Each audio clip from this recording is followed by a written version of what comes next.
hadir berbagi ini. Alhamdulillah semuanya telah sampai. Saya ucapkan tahniah kepada tuan-tuan dan puan-puan yang telah komited untuk meluangkan masa pada pagi ini. Khasnya yang datang daripada jauh, daripada Ipoh pukul 4 pagi tadi bertolak. Ada sahabat saya baru sampai daripada US malam semalam, hari ini dah sampai sini.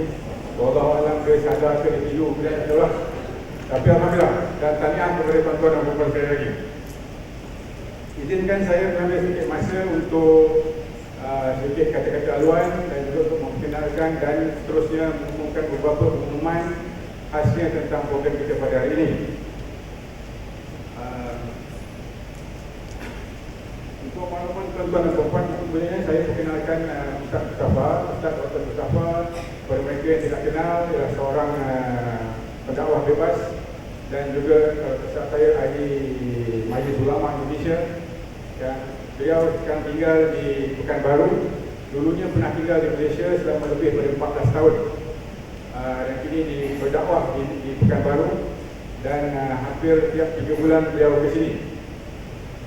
Juga untuk makluman, mungkin ada yang tidak tahu, ramai juga jemaah-jemaah kita yang pergi ke Pekanbaru hampir tiap-tiap bulan. Ada rombongan daripada Melawati, ada rombongan daripada Ipoh, ada rombongan daripada Subang Jaya yang diaturkan sama 20-30 orang mengikuti majlis-majlis ilmu yang ada di Pekanbaru. Dan telah tiba tercetus satu cadangan daripada seorang jemaah kita yang mengatakan mungkin kita boleh buat program yang serupa di Malaysia. So itulah sebabnya pada dulu kalinya kita adakan program yang serupa di Malaysia. Program yang di Pekanbaru ialah selalunya 4 hari 3 malam ataupun 3 hari 2 malam yang penuh dengan kuliah-kuliah selama 4 atau 5 kelas dan termasuk solat tasbih, solat tahajud di Masjid Agung Riau. Tapi di sini kita cuba kompres, kita cuba buat untuk 2 hari 1 malam saja. Dan ada 4 kelas kalau tak salah saya, tidak termasuk kuliah subuh.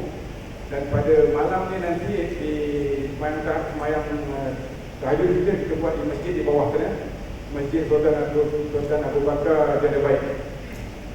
So itulah program yang kita anjurkan. Dan sebagaimana tuan-tuan tahu, inilah dia program yang ada di sini. Dan seterusnya dia telah menelitikan time dia, tajuk dia dan lokasi. Maknanya kalau kita buat di ballroom, ni dah tempatnya. Kita solat Zuhur, Asar, Maghrib dan Isyak di belakang sana, insyaAllah. Dan kita semayang tahajud di masjid di bawah sana. So saya akan umumkan kemudiannya program detail tentang perjalanan itu. Yang keduanya yang saya ingin sentuh, bila kita buat program ini, ada yang bertanya sama ada kita ni NGO ke, kita ni company ke, kita ni event organizer ke. Sebenarnya ia bukan semua itu sekali lah. Saya sebenarnya anak beranak, saya panggil Artab lah, Abdul Rahman Salim anak beranak. So yang tuan-tuan nampak yang pakai baju merah belang-belang hari ini, kalau ada masalah jumpa doang. Inilah satu usaha kami, insyaAllah untuk buat program ini. Dan kita mohon doa semoga ia berjalan lancar, insyaAllah berkati. Dan terusnya kami mohon maaf lah, bekas ini bukan professional punya organisation. So kalau salah silap, kekurangan, macam tu meja kurang, saya mohon beri maaf, insyaAllah. Seterusnya, izinkan saya juga yang housekeeping, bagaimana yang saya sebut tadi. Pada sahabat-sahabat kita pada Ipoh, alhamdulillah hotel telah berjaya mendapatkan bilik-bilik untuk mereka. Kepada yang lain, kita akan serahkan pada petang hari kalau ikut jadual. Tapi kalau kita boleh dapat awal, kita akan serahkan awal, insyaAllah, untuk bilik. Dan selain daripada itu, ada saya seterusnya yang saya ingin mohonkan ialah menepati waktu. Mohon maaf, program kita very compressed, very intensif. Kita perlukan waktu yang tepat. So kalau boleh, kalau kita tak nak jauh lagi lah, because kita tak nak waktu. Dan yang terakhir, untuk besok pagi kita pergi turun ke bawah itu, kita akan cuba dapatkan kelas itu untuk bawa kita turun. Siapa yang ada kenderaan sini boleh turun. Pukul 3 kita buat hotel wake-up call. Pukul 3.30 bas akan mula berjalan atau ke bawah. So kita akan buat beberapa trip. Dan kita akan mula solat tahajud insyaAllah pukul 4. Kita sampai di sana sampai subuh, kuliah subuh di sana, dan kemudian kita naik atas balik untuk breakfast. Selain daripada dinner yang malam ini di seluruh ke tepi pinggiran bukit itu, yang lainnya semua makan minumnya adalah sama ada di sini ataupun di dalam coffee house, insyaAllah. So saya rasa setakat ini saja. Kalau ada apa-apa yang lain, saya akan mengumumkan kemudian gerak. Sekali lagi saya mohon maaf atas kekurangan, salah silap, dan apa-apa yang tidak mendapati cita rasa tuan-tuan dan puan-puan. Kita ucapkan selamat, sama-sama kita mendapat ilmu yang manfaat dan kita dapat amalkan dalam kehidupan saya ini, insyaAllah. Assalamualaikum warahmatullahi wabarakatuh. Yang ini saya jemput kepada Ustaz Dr. Mustafa untuk naik ke pentas, insyaAllah. Assalamualaikum warahmatullahi wabarakatuh. Alhamdulillahirabbil alamin. Wa bihi nasta'in wa ala umuri dunya waddin. Nasta'inuhu wa nastaghfiruh. Wa na'udzu billahi min shururi anfusina wa min sayyiati a'malina. Faman yahdihillahu fala mudilla lahu wa man yudlil fala hadiya lahu. أشهد أن لا إله إلا الله وحده لا شريك له وأشهد أن محمدا عبده ورسوله لا نبي بعده أما بعد. Puji syukur kehadiran Allah Subhanahu wa taala yang masih melimpahkan rahmat dan nikmat-Nya.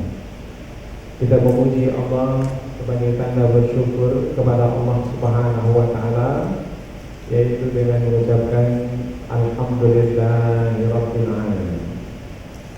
Kemudian kita ulang bersalawat pada Rasulullah sallallahu alaihi wasallam, karena Allah malaikat bersalawat kepada Nabi dan memerintahkan kita orang-orang beriman supaya bersalawat pula kepada Nabi. Ya ayyuhalladzina amanu sallu alaihi. Wahai orang-orang beriman, bersalawatlah ke atas Nabi. Kita bersalawat kepada Rasulullah dengan mengucapkan Allahumma salli ala Sayyidina Muhammad wa ala ali Sayyidina Muhammad. Dan tidak lupa pula bersalam kepada Rasulullah, karena Allah juga memerintahkan kita untuk bersalam kepada Rasulullah. Wa sallimu taslima, dan ucapkanlah salam kepada beliau. Kita bersalam kepada Rasulullah dengan mengucapkan Assalamualaikum ya Rasulullah. Kemudian tidak lupa kita berdoa kepada Allah di permulaan pengajian ini. Mudah-mudahan Allah Subhanahu wa taala tetap sentiasa memberikan kesehatan badan kepada kita.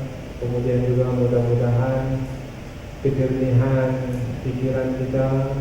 Kemudian mudah-mudahan kesucian hati kita, sehingga apa yang kita harapkan daripada majlis ilmu ini akan mendatangkan manfaat dan kebaikan bagi kehidupan kita di dunia ini dan kehidupan kita di akhirat ini.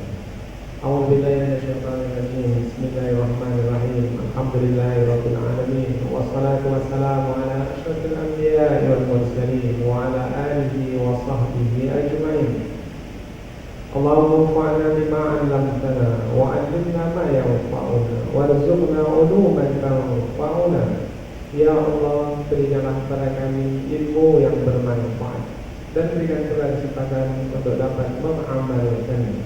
Allahumma akhlisna fi kulli 'amal. Ya Allah, berikanlah keikhlasan dalam setiap amalan. La haula wa la quwwata illa bika ya arhamar rahimin. Tidak ada kekuatan melainkan daripada-Mu ya Allah. Wa sallallahu ala sayyidina Muhammadin nabiyil ummi wa ala alihi wa sahbihi wa sallam walhamdulillahi rabbil alamin. Alhamdulillah, pada pagi hari ini kita dipertemukan oleh Allah Subhanahu wa taala kita akan coba mengkajinya bersama-sama, yaitu dengan judul 5 kenikmatan dalam bertakarrub kepada Allah. 5 kenikmatan dalam bertakarrub kepada Allah. 5 kenikmatan tersebut adalah kenikmatan khusyuk, kenikmatan tenang, kenikmatan suka, kenikmatan bersemangat, kenikmatan puas. Nah, inilah 5 kenikmatan yang akan kita kaji pada 2 hari di tempat ini. Khusyuk dalam berzikir, tenang dalam munajat, suka dalam beramal, bersemangat dalam melakukan kebaikan, dan puas dalam menerima kurnia Allah Subhanahu wa taala. Kaum muslimin dan muslimat yang dirahmati Allah, kita akan coba menyampaikan ke 5 tajuk dalam judul besar kita ini melalui pembahasan khasnya adalah melalui tafsir ayat-ayat suci Al-Quran. Dan kita sudah pilihkan ayat-ayat yang berkaitan dengan setiap judul daripada 5 pembahasan tentang 5 nikmat dalam bertakarrub kepada Allah. Tetapi kita ingin terlebih dahulu menyampaikan satu muqaddimah.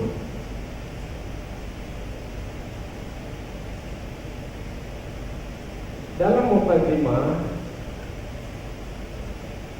kita ingin menyampaikan 7 poin penting.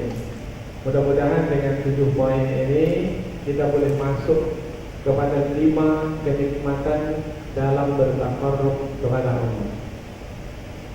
Namun terlebih dahulu mungkin perlu kita mengulang kaji kembali tentang bertakarrub, makna bertakarrub kepada Allah. Karena ini sudah saya sampaikan pada bulan yang lalu dalam beberapa pengajian. Namun sekarang ini kita mau melanjutkannya lagi, yaitu khas tentang kenikmatan bertakarrub. Tetapi terlebih dahulu kita ingin memahami makna bertakarrub sebagai ulang kaji. Bertakarrub maknanya mendekat kepada Allah Subhanahu wa taala. Takarrub daripada perkataan qaruba, yaqrubu, qurbun, maknanya dekat. Ada qarib, qarib maknanya dekat. Sahabat karib berarti sahabat dekat. Ini sahabat karib saya ini, bermakna sahabat dekat. Ada lagi kaum kerabat. Kaum kerabat atau kerabat diraja, bermakna adalah yang dekat-dekat dengan raja. Kaum kerabat yang dekat-dekat dengan kita, seayah, seemak umpamanya, sedatuk, senenek umpamanya.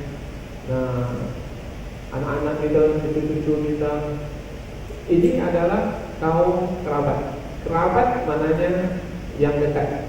Bertakarrub maknanya mendekat. Bertakarrub kepada Allah maknanya mendekat kepada Allah Subhanahu wa taala.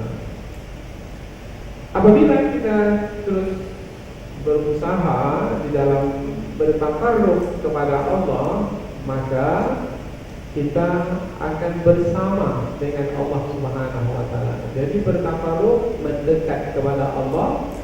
Apabila berjaya bertakarrub kepada Allah, bersama Allah, maka dalam kebersamaan dengan Allah itu kita akan menikmati berbagai macam kenikmatan. Di antaranya 5 kenikmatan. Nah, inilah yang mau kita kaji dengan lebih terperinci. 5 kenikmatan dalam bertakarrub kepada Allah. Poin pertama yang ingin kita sampaikan daripada bertakarrub kepada Allah, yang kita sebut ada 5 kenikmatan, yaitu khusyuk dalam berpikir, tenang dalam munajat, suka dalam beramal, bersemangat dalam kebaikan, puas dalam kurnia Allah Subhanahu wa taala. Poin yang pertama yaitu kita berharap untuk berada dalam kehidupan yang terbaik. Jadi mengapa kita bertakarrub kepada Allah? Karena kita ingin berada dalam kehidupan yang terbaik. Ayat yang kita pilih adalah ayat yang terdapat di dalam surah An-Nahl, ayat yang ke-97.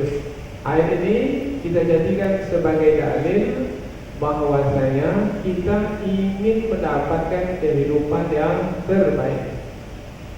Artinya kehidupan kita yang sekarang ini sudah baik, sudah, karena kita beriman kepada Allah. Tetapi kita tak puas hati dengan kehidupan yang sekarang ini. Kita mau kehidupan yang lebih baik lagi. Karena Allah berfirman di dalam surah An-Nahl ayat 97, A'udzu billahi minasyaitonir rajim, man 'amila shalihan. Sesiapa yang beramal saleh, amal saleh, nanti kita akan dapati bahwasanya beramal saleh inilah yang mendekatkan kita kepada Allah, bertakarrub kepada Allah. Siapa yang beramal saleh min zakarin, laki-laki, aw unsa, atau perempuan, sama ada laki-laki atau perempuan yang beramal saleh, tapi dengan syarat yang beramal saleh itu adalah wa huwa mu'min, ia adalah seorang yang beriman kepada Allah. Bermakna ayat ini bukan untuk semua manusia. Ayat ini adalah khas untuk orang-orang beriman, untuk kita. Andaikan kita penuhi syarat ini, yaitu beramal saleh, kemudian kita beriman kepada Allah, beramal saleh, beriman kepada Allah. Amal saleh kita boleh sama, tetapi belum tentu lagi iman kita itu boleh sama.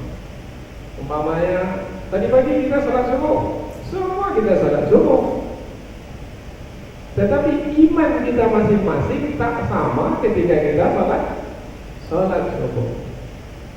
Sesiapa yang imannya itu kuat, kemudian dia salat, amal saleh, maka ia akan dapatkan balasan lebih berbanding yang imannya biasa-biasa saja. Sekarang ini kita sama-sama menuntut ilmu. Ini adalah amal saleh. Man amila salihan, sesiapa yang beramal saleh, semua kita beramal saleh, menuntut ilmu. Min zakarin aw unsa, laki-laki ataupun wanita, perempuan, wa huwa mu'min, dan dia dalam keadaan beriman. Semua kita beriman, tapi iman kita sama atau beda? Tak sama, beda. Iman Nabi sama dengan iman sahabat? Tak sama. Amal sama. Nah, amal saleh yang dilakukan dengan iman yang ada pada kita, itulah yang menghantarkan kepada falanuhyiyannahu, maka sungguh-sungguh kami akan memberikan kehidupan kepadanya. Ini yang kita harapkan. Ini janji Allah Ta'ala, yaitu kehidupan hayatan thayyibah, kehidupan yang terbaik. Ini yang kita harapkan. Mengapa kita bertakarrub kepada Allah? Poin pertama, karena kita berharap untuk mendapatkan kehidupan yang terbaik. Kehidupan yang terbaik itulah yang akan menghantarkan kepada kenikmatan di dalam hidup. Biasanya pada sehat saja kita menikmati hidup, tapi sesiapa yang mendapat kehidupan yang terbaik, ketika sakit pun akan menikmati kehidupan. Biasanya kita ketika damai kita merasa nikmat. Tetapi sesiapa yang mendapatkan kehidupan yang terbaik di medan perang pun akan menikmati kehidupan. Kenikmatan di medan perang. Ayat Al-Quran jelas. Kita tidak akan tafsirkan panjang-panjang, tidak. Kita ingin dapatkan poin daripada ayat ini. Ini di dunia. Di akhirat Allah sebutkan pada lanjutan ayat, sambungan ayat.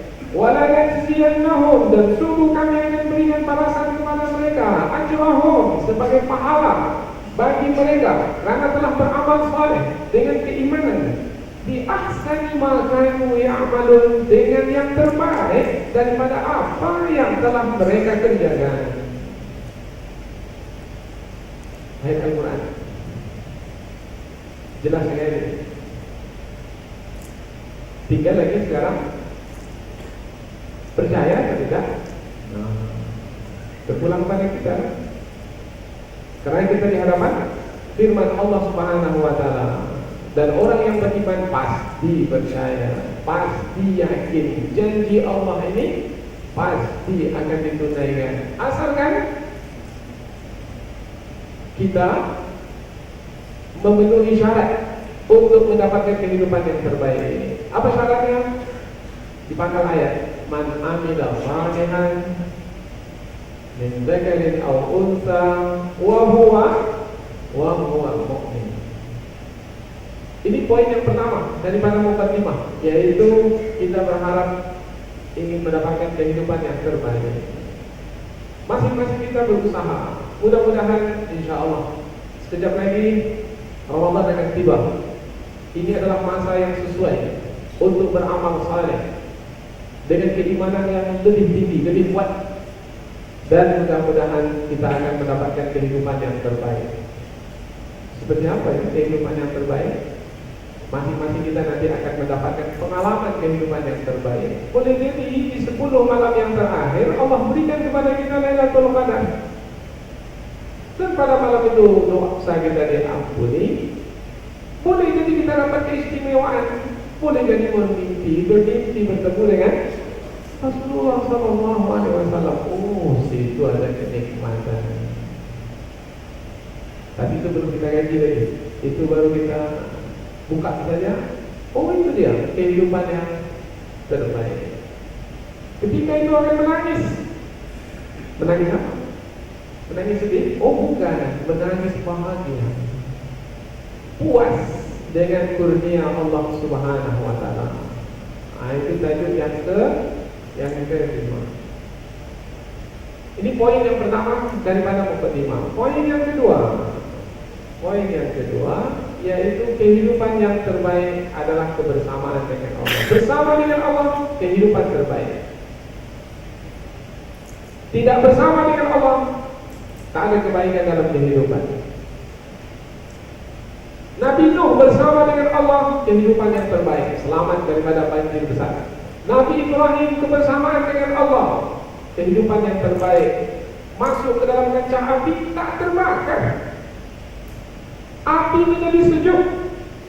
Nabi Ibrahim selamat karena kebersamaan dengan Allah. Kebersamaan dengan Allah. Nabi Musa alaihi salam kerana bersama dengan Allah boleh mengalahkan para tukang sihir Fir'aun. Kerana tongkatnya yang kayu itu berubah menjadi ular. Dan boleh menenggelamkan Fir'aun dan tenteranya.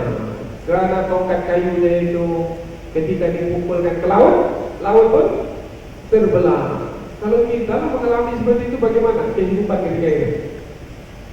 Oh, nikmat sekali kenikmatan bersama dengan Allah. Kita ambil satu ayat untuk menyatakan poin ini adalah suatu kebenaran yang mesti kita perhatikan, yaitu surah Al-Anfal ayat yang ke-24. Allah memulai dengan seruan, wahai orang-orang beriman, Semua manusia diseru? Tidak, hanya orang-orang beriman saja. Wahai orang-orang beriman, istajibu lillah, jawab seruan Allah. Allah menyeru. Wan Rasul, dan juga Rasul, wadil Rasul, dan juga Rasul. Istajibu lillahi wadil Rasul. Allah menyeru, Rasul menyeru, kita menjawab. Perintah Allah kita kerjakan, petunjuk Allah kita ikuti, kita mentaati Allah Subhanahu wa taala. Idza da'akum lima yuhyikum, apabila Allah menyeru, apabila Rasul menyeru, lima yuhyikum, kepada apa-apa yang akan memberikan kehidupan kepadamu. Lima yuhyikum. Jadi Allah itu menyeru supaya kita mendapatkan kehidupan. Yang kita maksudkan adalah kehidupan yang terbaik, seperti yang telah disebutkan dalam ayat sebelum ini. Lima yuhyikum, kepada apa-apa yang boleh memberikan kehidupan kepadamu. Yang diseru adalah kita, orang-orang beriman. Sudah hidup kita sekarang ini. Kita hidup atau mati? Siapa yang mati sekarang? Tidak, semua kita hidup. Tetapi kehidupan yang dimaksud dengan di sini bukan kehidupan seperti kehidupan orang-orang kafir, yaitu kehidupan adanya roh di dalam badan, bukan.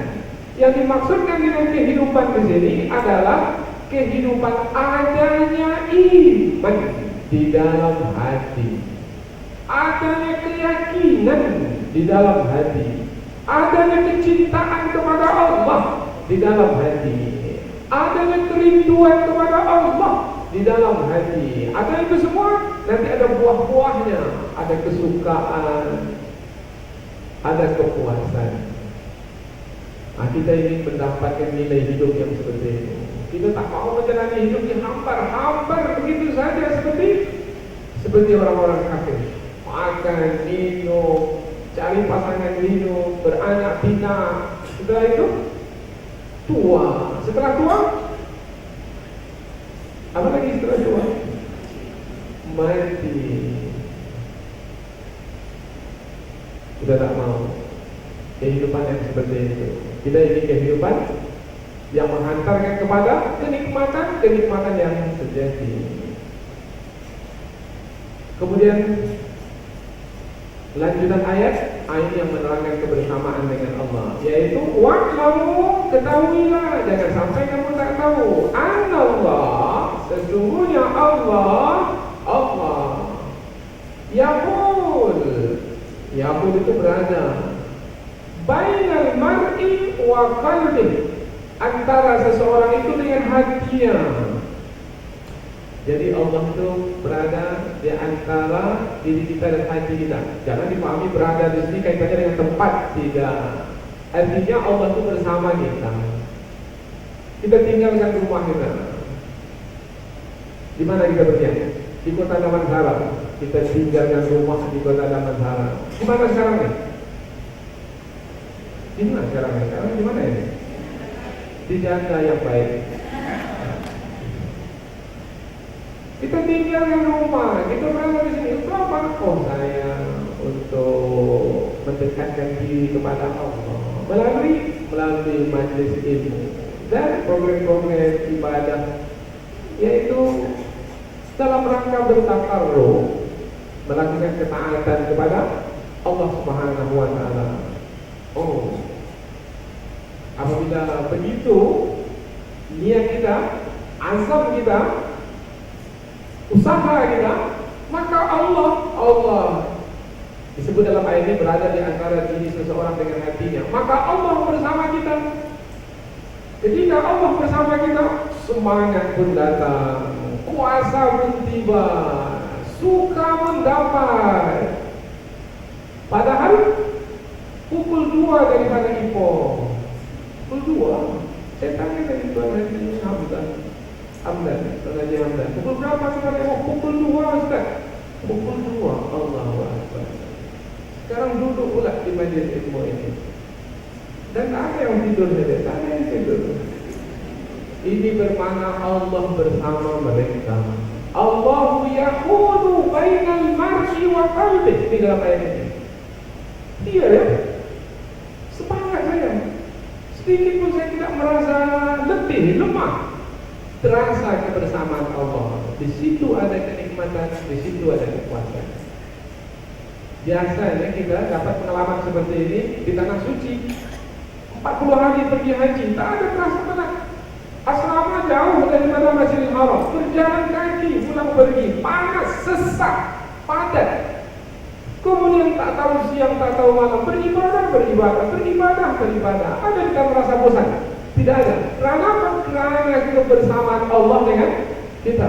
Nah, pengalaman yang macam itu kita mau dapat sepanjang masa, dimanapun, bukan hanya di musim haji, tetapi juga di hari-hari biasa. Bagaimana caranya?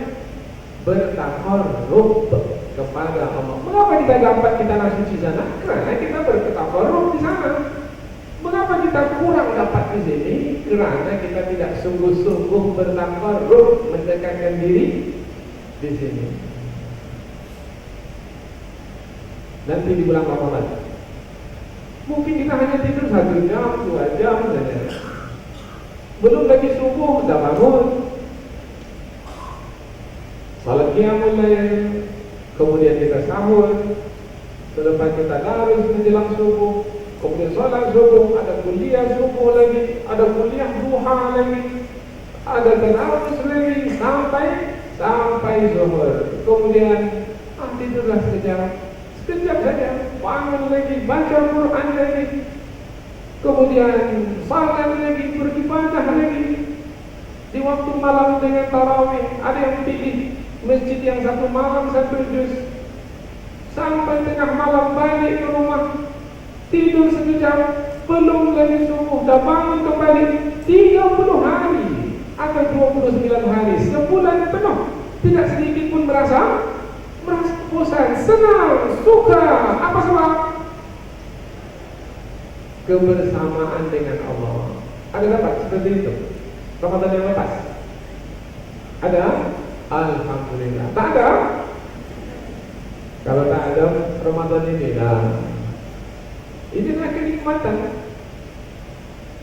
Sehingga kita nanti akan berbangga di hadapan Allah Subhanahu wa Ta'ala. Nanti musibah, ujian sudah menjadi kecil, sudah menjadi ringan, sudah tak ada makna lagi. Kalau sudah bersama dengan Allah, ada lagi musibah-musibah di hadapan yang akan kita risaukan, yang akan kita khawatirkan? Tidak. Apa yang tak boleh apabila sudah bersama dengan Allah Subhanahu wa Ta'ala? Wa'lamu anna Allah yahulu bainal mar'i wa qalbihi wa annahu ilaihi tuhsyarun. Dan sesungguhnya kamu semuanya akan dikumpulkan kepada Allah. Ini nanti di akhirat. Tetapi sebelum yang di akhirat sana, kita ingin mendapatkan terlebih dahulu kenikmatan hidup itu di dunia. Ini poin yang kedua. Poin yang ketiga. Poin ketiga dalam mukadimah ini adalah kita berharap dengan bertakarrub kepada Allah, kita ini tidaklah termasuk ke dalam golongan manusia yang hanya mengetahui kehidupan dunia ini secara zahir saja. Jadi ada kehidupan dunia ini yang nampak di permukaan, zahir. Tetapi ada kehidupan dunia ini yang berada di dalam inti, hakikat. Nah, kita tak mau hanya melihat kehidupan dunia secara zahir saja. Kita melihat di dalam Al-Quran surah Ar-Rum ayat yang ke-7, kemudian terus baca dengan ayat yang ke-8. Karena 2 ayat ini adalah saling berkait. Allah berfirman, ya'lamuna zahiran minal hayatid dunya. Mereka itu mengetahui secara zahir saja kehidupan dunia. Siapa mereka itu? Mereka orang-orang kafir itu. Mereka punya pengetahuan tentang dunia ini, kehidupan dunia? Punya. Tetapi yang mereka ketahui yang zahir saja. Sementara hakikat sebenar daripada kehidupan dunia ini mereka tidak mengetahuinya. Wahum anil akhirati hum ghafilun, dan mereka itu terhadap hari akhirat mereka itu lalai. Oh, jadi yang mengetahui kehidupan dunia secara zahir itu adalah yang tidak meyakini akan adanya hari akhirat. Orang yang tidak meyakini akan adanya hari akhirat, maka hidupnya di dunia ini bagaimana? Makan, minum, tidur. Lepas itu bila sudah dewasa, cari pasangan. Ini yang zahir-zahir, cari pasangan. Laki-laki cari yang cantik, wanita pula cari yang handsome. Kemudian berumah tangga, orang lain dapat anak, maka mereka pun ingin anak, dapat anak, senang hati, senang dan sibuk dengan anak, cari rezeki untuk anak, habiskan masa untuk membesarkan anak. Sudah besar anak, nak apa lagi? Nak menantu pula. Sudah ada dapat menantu, nak apa lagi? Nak bercucu pula. Sudah ada dapat cucu, nak apa lagi? Ada lagi nak dapat cicit. Tapi badan dah tua, tubuh dah lemah, umur dah lanjut. Kemudian pergi ke dokter kata, ni tak lama lagi ni tuan. Inilah dia kehidupan dunia, bermula daripada lemah, kemudian berakhir dengan lemah semula, kemudian mati. Siapa yang akan kekal hidup di dunia ini selama-lamanya? Tak ada. Jadi kalau hanya memahami hidup setakat ini saja, ini memahami hidup secara zahir. Sementara kita tidak ingin hidup seperti itu. Kita ingin menjalani hidup itu untuk akhirat. Itu dia. Hidup di dunia ini untuk akhirat. Mengapa saya? Semua dijawab dengan kerana saya ingin dapatkan balasannya di akhirat. Mengapa saya berumah tangga? Kerana saya dengan berumah tangga ini ingin dapatkan balasan di hari akhirat. Kerana saya ingin berumah tangga ini sebagai ibadah, mendekatkan diri kepada Allah untuk mendapatkan balasan kebaikannya di hari akhirat nanti. Ini orang yang memahami hakikat daripada kehidupan.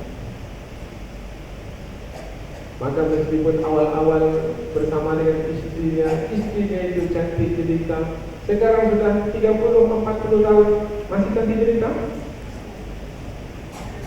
Masih? Betul kan ini? Dia masih. Apa sebab? Sebab tidak memahami secara zahir dari kehidupan dunia. Istri saya yang berada dalam tanggung jawab saya ini, yang akan menghantarkan saya ke akhirat. Istri saya ini yang membantu saya untuk dapat kebaikan di hari akhirat. Ini orang yang memahami hakikat daripada kehidupan, kerana teringat akhirat, kerana meyakini hari akhirat. Ujung ayat, wahum anil akhirati hum ghafilun. Kita tak mau masuk ke dalam kategori orang yang disebut dalam ayat ini. Lalu bagaimana caranya? Gunakan akal pikiran. Maka ayat berikutnya, awalam yatafakkaru fi anfusihim. Apakah mereka itu tidak berfikir tentang diri mereka sendiri? Coba kita pikirkan. Kita dahulu dari tidak ada, kemudian menjadi ada. Siapa yang mengadakan? Allah. Ketika Allah menciptakan kita, Dari tidak ada kemudian menjadi ada. Untuk apa Allah ciptakan? Kita gunakan akal pikiran. Tak akan mungkin Allah menciptakan kita ini sia-sia. Pasti ada tujuannya. Kita gunakan akal pikiran. Karena semua yang diciptakan oleh Allah ada tujuannya. Tujuan kita diciptakan oleh Allah adalah untuk beribadah kepadanya, bukan untuk makan, minum, tidur, berumah tangga, beranak, keturunan, bukan. Tetapi itu adalah kehidupan dunia yang kita jalani. Tapi itu bukan tujuan. Kita gunakan akal pikiran. Wa ma bainahuma ma khalaqallahu as-samawati wal ardh wa ma bainahuma illa bil haqq. Tidaklah Allah ciptakan langit dan bumi dan apa yang ada di antara keduanya kecuali bil haqq, dengan kebenaran, bukan sia-sia, ada tujuannya. Wa ajalin musamma, dan sampai kepada ajal yang ditentukan. Sampai masanya, sampai ajal, maka kita pun mati, meninggalkan dunia ini. Wa inna katsiran minan nas bi liqa'i rabbih lakafirun. Dan sesungguhnya kebanyakan daripada manusia, mereka itu kafir akan pertemuan dengan Tuhan mereka. Kafir bahwasanya mereka tidak akan bertemu dengan Allah, kekufuran tak ada di akhirat itu. Bermakna tidak akan dapat memahami dunia ini sampai ke isi. Hanya memahami dunia ini secara zahir. Ini poin yang ketiga dalam mukadimah. Ini belum kita masuk lagi ke 5 nikmat. Tapi apabila sudah sampai ke mukadimah ini, dapat yang kita sampaikan di mukadimah ini apa yang diinginkan, maka insya Allah 5 nikmat itu terasa mudah untuk kita pahami. Poin yang keempat di mukadimah, yaitu mengapa kita bertakarruf kepada Allah? Karena kita ingin mendapatkan kehidupan yang terbaik. Kehidupan yang terbaik yaitu ketika kita menguatkan akal pikiran kita, sehingga kita boleh mengalahkan hawa nafsu kita. Yang membuat kita tertipu dan terpedaya adalah keinginan hawa nafsu. Silakan lihat surah Ali Imran ayat yang ke-14. Allah Subhanahu wa taala berfirman, "Zuyyina lin-nas", dihiaskan kepada manusia, hubbus syahwat, kecintaan hawa nafsu syahwat. Apa yang biasanya disukai oleh nafsu syahwat kita, hawa nafsu kita? An-nisa, wanita-wanita, wal banin, anak-anak, wal qanatiril muqantarah, harta benda yang berlimpah, minaz zahab, daripada emas, wal fiddah, dan perak. Maka banyaklah perhiasannya, di jarinya, di lengannya, di lehernya, dan di mana lagi? Di lemarinya. Banyak sekali. Tak pernah merasa cukup. Ini adalah perhiasan dunia. Boleh, tapi hati-hati itu adalah kesenangan hawa nafsu. Apalagi wal khairil musawwamah, kendaraan, tunggangan yang ada tandanya. Kalau pada hari ini adalah kendaraan kereta mewah. Wal an'am, binatang ternak yang banyak. Wal harth, dan kebun yang luas.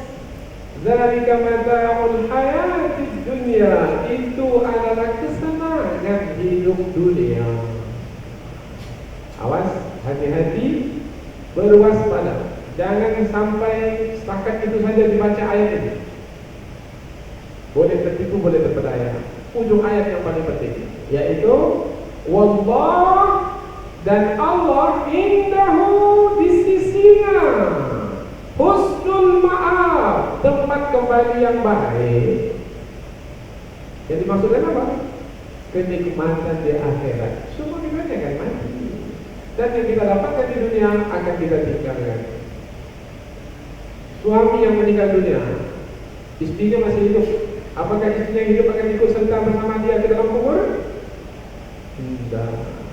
Sampai di sini saja pakaian, saya pulang lagi, balik ke rumah. Anak-anak juga balik ke rumah. Sahabat, kawan, teman yang dahulu bersukaria dengan kita, semua kembali. Oh, kehidupan dunia ini sekejap sekali rupanya. Ini di mukadimah. Jangan sampai ini membuat kita tidak memahami kehidupan yang sebenar dari kehidupan dunia ini, sehingga tidak mendapatkan kehidupan yang terbaik. Banyak orang yang terperangkap kepada keinginan hawa nafsu ini, seperti yang disebutkan dalam ayat ini. Oh, banyak sekali. Mudah-mudahan kita dilindungi oleh Allah Subhanahu wa Ta'ala. Poin yang kelima, Allah menyebut kehidupan dunia itu bunga, flower, bunga. Semua kita tahu bunga. Selalu kalau kata bunga disebut indah, cantik, berwarna-warni, apa lagi? Harum baunya. Tapi bunga itu apakah bertahan lama? Lama bunga itu? Selama tumbuh-tumbuhan itu? Tidak, sekejap saja bunga itu. Hari ini kita nampak bunga itu kembang, cantik sekali. Coba tengok nanti di depan sana, ada banyak bunga. Lihat. Tetapi ada yang 2-3 hari saja habis sudah. Di mukadimah ini poin penting. Jangan bunga kehidupan dunia menghalang pandangan hati kita. Ini pandangan hati ini. Karena kita hanya melihat dengan pandangan mata, oh indah sekali, bagus sekali. Kemudian terpedaya dengan bunga yang indahnya hanya seketika. Allah berfirman, silakan lihat surah Taha ayat yang ke-131.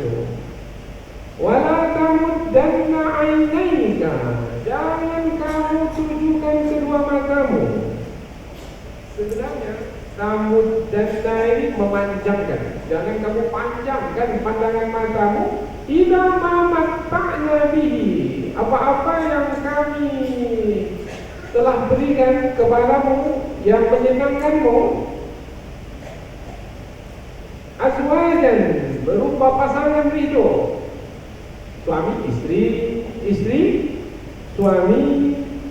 Yang pasangan hidup itu disebut dalam ayat ini zahratal hayatid dunya, bunga kehidupan dunia. Bunga kehidupan dunia. Allah beritahu pasangan hidup itu bunga, bukan untuk selama-lamanya. Sekejap saja. Sampai masanya bunga itu pun layu, jatuh ke bumi. Tidak, paling lama kematian memisahkan. Bercerai dengan kematian. Kan ada dua bercerai kan? Perceraian pertama karena kematian. Ada juga sama-sama hidup bercerai. Kalau sama-sama hidup bercerai, kedua-duanya hidup, maka masa iddahnya berapa lama? 3 kali suci. Apabila bercerai mati, suami meninggal, maka si istri masa iddahnya berapa? 4 bulan 10 hari. Sama-sama memiliki masa penungguan. Selepas itu, habis sudah, tak ada lagi perhubungan suami istri. Berpisah dengan kehendak manusia itu sendiri, atau berpisah dengan kehendak Allah. Bunga kehidupan dunia. Jangan sampai bunga menipu kita. Bunga hanya kembang seketika, selepas itu layu dan jatuh ke bumi. Itu adalah ujian hidup. Linaftinahum fi, untuk kami uji kamu dengan bunga kehidupan dunia itu. Yang paling penting ujung ayat, karena ini yang akan dijadikan sebagai fokus tumpuan kita. Wa rizqu rabbika, dan rezeki Tuhanmu khairu wa abqa, khairu lebih baik, wa abqa lebih kekal. Yang itu yang mau kita cari. Sekarang jauh di dari KL. KL di kehidupan dunia yang sangat cepat sekali, geraknya sangat cepat sekali, sibuk kita di sana. Sekarang kita berkhalwat di sini. Berkhalwat maknanya bersunyi-sunyi dengan Allah Subhanahu wa taala untuk memahami hidup kita ini. Mudah-mudahan kita tidak terhalang untuk memahami kehidupan yang sejati. Jangan sampai hati kita itu terhalang dari pemahaman melihat kehidupan ini, disebabkan karena bunga kehidupan dunia. Ini poin yang ke-5. Poin yang ke-6. Poin yang ke-6 yang ke-7. Yang ke-6 ini terakhir, dan yang ke-7 nanti sebagai kesimpulan. Setelah itu baru masuk pembahasan.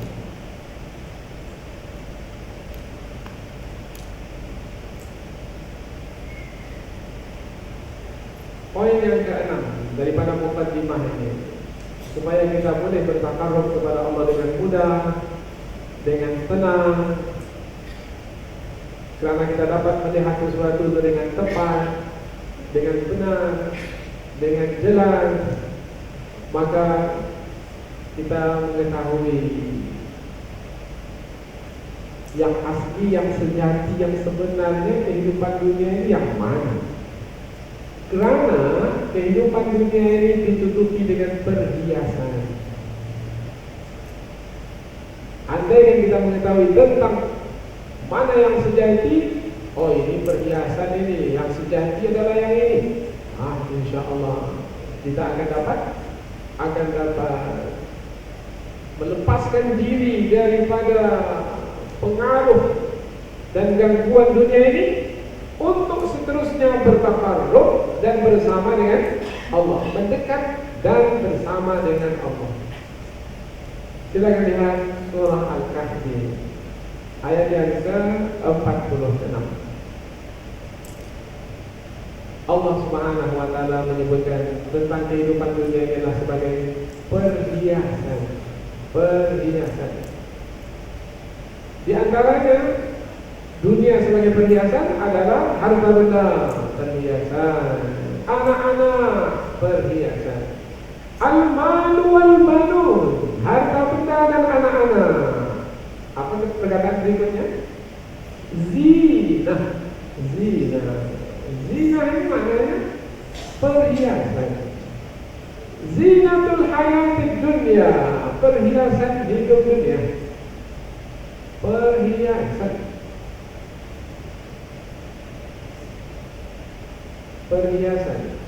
Kalau disebut kata perhiasan, daripada kata kerja berhias. Biasanya siapa yang berhias? Yang lama berhias depan cermin ini siapa biasanya? Berhias dengan berpakaian, berhias dengan bedaknya lah, berhias dengan ya ada aksesoris, ada cincin di jari, ada gelang di tangan, ada lagi kalung, ada lagi, ada di tudung, ada juga di tudung, ada kadang-kadang di sini, kadang-kadang di kepala, banyak sekali. Semua adalah perhiasan. Tetapi yang sebenarnya manusia itu yang mana? Pakaian itu yang manusia.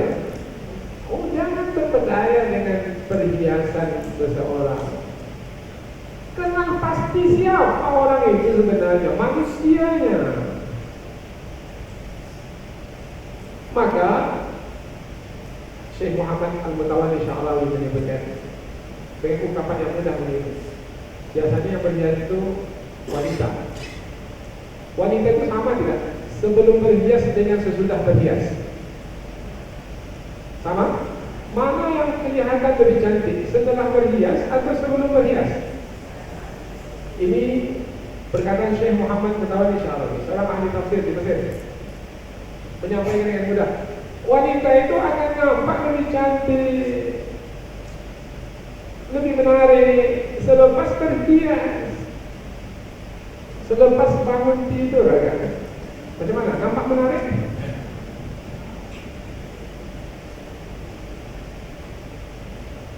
Oh, jadi rupanya berhias itu membuat bungkusan itu nampak berubah dari yang tadinya seperti itu. Setelah sekarang ini berhias, nampaknya sangat menarik sekali. Ini boleh membuat orang tertipu dan terpedaya. Maka selalu dalam Al-Quran disebutkan kesenangan hidup dunia itu adalah kesenangan yang menipu. Amal hayatud dunia illa mata'ul ghurur. Tidaklah kesenangan hidup dunia itu melainkan kesenangan yang menipu. Kenapa disebut dalam ayat ini sebagai perhiasan? Cari harta, seakan-akan akan hidup selama-lamanya. Cari kuasa, seakan-akan akan bertakhta selama-lamanya. Kita ini manusia yang ada ajal, ada batas akhir. Maka lanjutan ayat yang penting ini sambungannya. Wal baqiyat, yang baki, yang tersisa, as-salihat, yang saleh, khairun, itu adalah lebih baik inda rabbika sawaban. Itu adalah yang lebih baik sebagai pahala, balasan yang akan kita terima. Wa khairun, diulang sekali lagi, khairun, itu adalah yang lebih baik. Tadi khairun juga, sekarang khairun juga. Tadi lebih baik sebagai balasan. Yang tersisa itu amal saleh, yang setelah itu kita dapat pahala dari amal saleh yang kita lakukan. Itulah yang tersisa, itulah yang lebih baik. Wa khairun amalan, dan itulah yang menjadi pengharapan kita. Karena apabila itu yang menjadi pengharapan, nanti kita akan bergembira, tidak akan kecewa. Tetapi apabila kehidupan dunia itu yang kita kejar, kemudian kita sibuk habis masa di situ, kemudian kita meninggal dunia, apakah semua itu akan datang semula untuk membantu kita? Kalau tidak ada amal saleh yang diperbuat dengan harta benda yang kita miliki, maka tidak akan datang semula. Maka ketika itu akan kecewa. Allah, harta bendaku, ma'arna anni malia, tak berguna harta bendaku. Halaka anni sultaniya, hilang kuasa yang ada padaku. Dulu aku di dunia berkuasa, sekarang tak ada lagi kuasa pada diriku. Kecewa. Karena bukan itu yang diharapkan ketika di dunia, yaitu balasan yang baik. Maka kecewa. Nah, ketika itu datanglah seruan dari sisi Allah Subhanahu wa Ta'ala kepadanya untuk di padang pasir yang panas, bumi mahsyar, yang matahari sejengkal daripada kepalanya. Menyeru Allah, minta dikembalikan ke dunia sekejap saja untuk beramal saleh. Qala rabbi rji'un, kembalikanlah aku ke dunia ya Allah. La'alli a'malu salihan fima tarak, aku akan beramal saleh yang dahulu aku tinggalkan ketika di dunia. Kalla, sekali-kali tidak. Innaha kalimatun huwa qailuha, itu hanya perkataan di mulut saja. Wa min waraihim barzakhun ila yaumi yub'atsun. Di belakang mereka ada alam barzakh sampai hari berbangkit. Mukaddimah ini adalah untuk mengantarkan kita sebagai pengantar untuk bertakarrub, mendekatkan diri supaya boleh bersama dengan Allah yang buahnya ada 5. Yang 5 itulah yang akan kita pelajari. Jadi sudah 1 jam menyampaikan ini baru mukaddimah ini. Mukaddimah.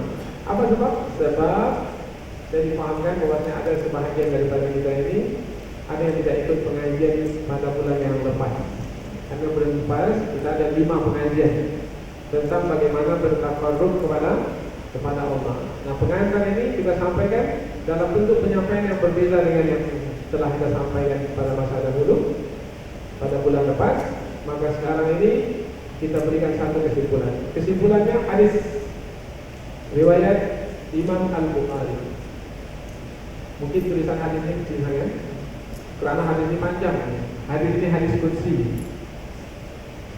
Hadis yang menerangkan bahwasanya Allah bersama dengan hambanya yang bertakarrub kepada-Nya. Bertakarrub adalah jalan menuju kebersamaan dengan Allah. Nah, sampai kita ke tajuk kita, yaitu tajuk kita bertakarrub untuk bersama dengan Allah. Rasulullah bersabda, dan sabda Rasulullah ini adalah firman Allah. Allah berfirman. Berarti hadis ini adalah hadis qudsi. Man ada li waliyan faqad azantuhu bil harb. Barang siapa yang memusuhi waliku, maknanya hamba yang dekat denganku, maka aku akan memerangi. Oh, jadi ada hamba yang dekat dengan Allah yang mendapat perlindungan Allah, dan tidak ada sesiapa yang boleh mengganggu. Tidak ada sesiapa yang boleh membuat menderita hamba yang dekat dengan Allah. Di sini letak kenikmatan hidup. Hidup senang karena Allah bersama. Tak ada siapa yang boleh ganggu. Pikiran tenang, hati tenang, jiwa tenang, maka kehidupan pun tenang. Sehingga nanti ketika akan meninggal dunia, Allah pun panggil, wahai jiwa yang tenang, kembalilah kepada Allah dengan kepuasan lagi diridai oleh Allah. Allah menyampaikan, wa ma taqarraba ilayya 'abdi bi syai'in ahabba ilayya mimma aftaratu 'alaihi. Tidak ada yang lebih Allah sukai dalam perbuatan mendekatkan diri kepadanya daripada perbuatan menjalankan kewajiban-kewajiban yang diwajibkan oleh Allah. Itu adalah yang Allah sukai. Tak ada lagi yang lebih daripada itu. Apa yang Allah telah wajibkan kepada kita, dan itulah yang Allah sukai apabila kita ingin mendekatkan diri kepadanya. Salat 5 waktu, kita buat salat 5 waktu, itu adalah yang Allah sukai. Tak ada yang lebih disukai daripada itu. Kalau puasa, bulan Ramadan. Zakat, kalau sudah cukup nisab dan haul. Kemudian pergi haji sekali seumur hidup bagi yang mampu. Apalagi yang wajib yang lain?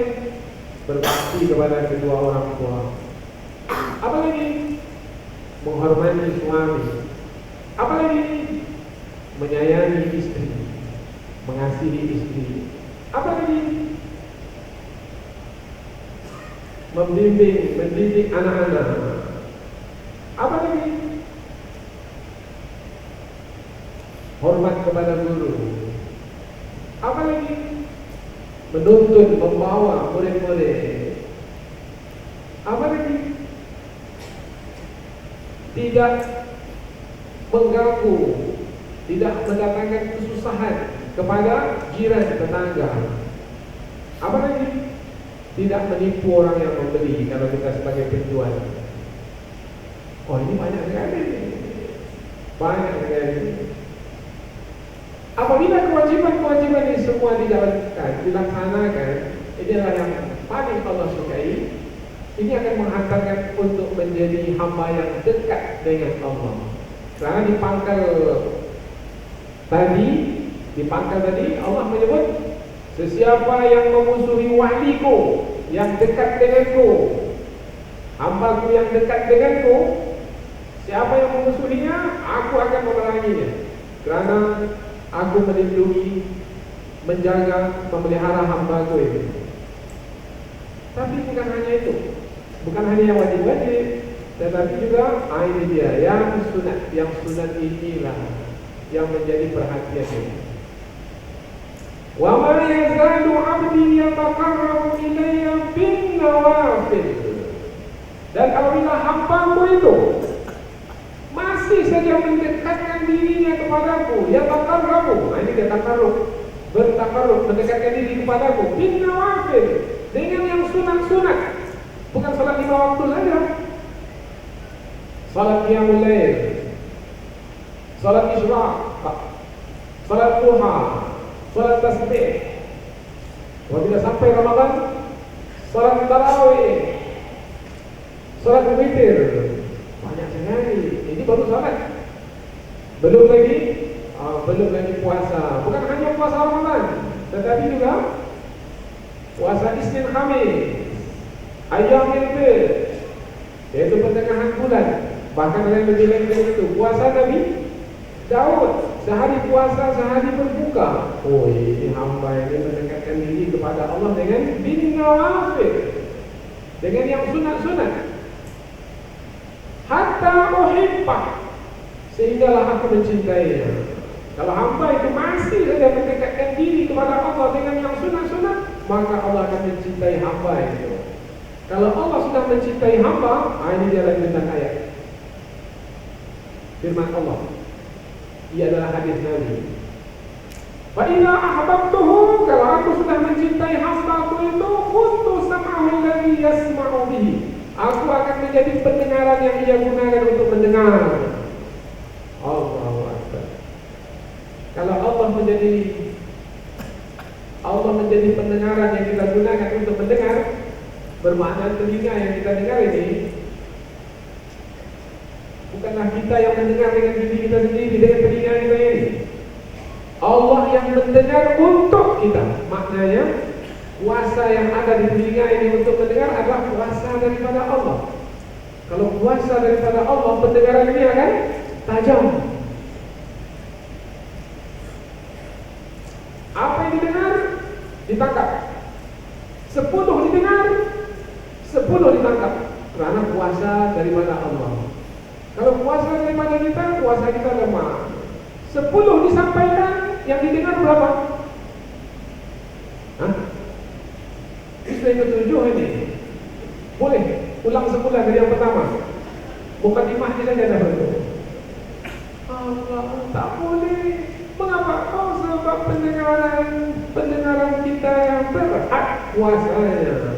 Andai yang kita gunakan dengan kuasa Allah yang tidak terhad, 10 disampaikan, 10 ditangkap.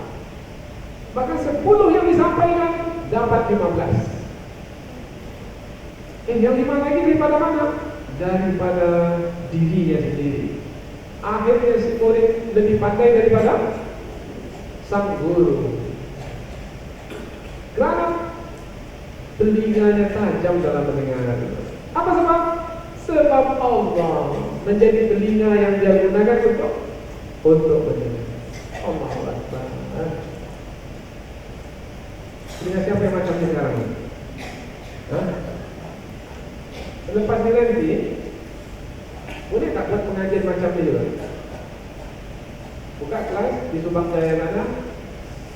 Saya mau menyampaikan tentang 5 kenikmatan dalam bertakarub kepada Allah. Boleh menyampaikan lebih daripada apa yang diikuti. Oh, ini telinganya memang hebat. Boleh murid itu lebih pandai daripada gurunya. Boleh. Imam Syafi'i itu memiliki ilmu lebih berbanding guru-guru yang mereka itu telah menyampaikan ilmu kepada Imam Syafi'i, kerana pendengarannya tajam. Kemudian juga penglihatannya tajam, wa basarahul ladzi yubsiru bihi. Kemudian tangan yang digunakan untuk memegang, menggapai. Kemudian kaki yang digunakan untuk melangkah. Allah bersama dengannya. Lanjutan ayat, wa in sa'alani la'u'tiyanna. Kalau hamba itu minta kepadaku, ku beri apapun yang dia minta. Wa la in ista'alani la'u'izanna. Dia minta perlindungan, ku berikan perlindungan. Akan dibunuh pada malam hijrah, Allah berikan perlindungan. Terbunuh Nabi Muhammad ketika rumah baginda telah dikepung oleh kafir Quraisy, tidak dilindungi. Lebih daripada itu lagi, Allah tidak ingin menyusahkan. Allah tidak ingin hamba-Nya itu menderita, meskipun dengan penderitaan yang ringan sekalipun. Ujungnya sekali, penghujungnya sekali adalah ketika kematian. Kematian itu pedih, berat, sakit kematian, sakaratul maut. Ketika nazar di penghujung ayat firman Allah ini adalah hadis qudsi. Allah berfirman, wa ma taraktu an syai'in ana fa'iluh. Dan tidaklah aku ragu-ragu dalam melakukan suatu perbuatan yang aku lakukan seperti ragu-ragunya aku mencabut nyawa hambaku itu, hamba yang sudah bersama dengan Allah itu. Karena hambaku itu yakrahul mauta, hambaku itu tak suka kepada kematian, wa ana akrahu masa'atah, dan aku pula tak suka untuk menyakitinya. Dijaga hamba tersebut sampai-sampai Allah ragu-ragu. Ragu-ragu itu maknanya tidak mahu untuk menyakiti hamba tersebut. Inilah dia keadaan yang ingin kita harapkan, yaitu keadaan bersama dengan Allah Subhanahu wa Ta'ala. Ketika sudah bersama dengan Allah melalui ibadah-ibadah yang diwajibkan, melalui ibadah-ibadah yang disunatkan, maka ketika bersama dengan Allah melalui apa? Melalui berzikir. Ketika bersama dengan Allah melalui berzikir, maka terasalah nikmatnya. Nikmatnya itu adalah khusyuk dalam berzikir. Inilah tajuk kita yang pertama. Sampai sini baru sampai tajuk. Ini tajuk kita yang pertama.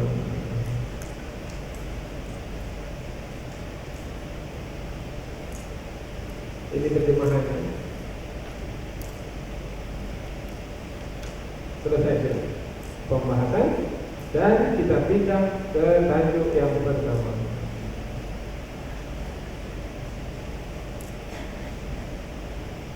Khusyuk dalam berzikir. 5 kenikmatan dalam bertakarrub kepada Allah, khusyuk dalam berzikir. Masa kita tinggal 15 menit saja. Tetapi kerana mukadimah itu adalah menentukan, 15 menit boleh selesai, 10 menit pun boleh selesai, 5 menit pun boleh selesai. Pilih mana? 5, 10 atau 15? Pilih cepat. Boleh 5 menit selesai. Apa sebab pengantar sudah dapat tadi? Kalau sudah dihantar, tinggal menikmati saja lagi. Sudah dihantarkan ke hidangan sudah tersedia. Tinggal lagi duduk di tepi meja hidangan itu dan mulailah menyantapnya, akan menikmatinya. Menikmati berzikir akan terasa khusyuk dalam berzikir. Kita akan sampaikan dalam 15 menit, insya Allah. Pertama, khusyuk dalam berpikir. Ayat yang kita pilih adalah ayat yang terdapat dalam surah Al-Hadid, ayat yang ke-6. Surah Al-Hadid, ayat yang ke-16.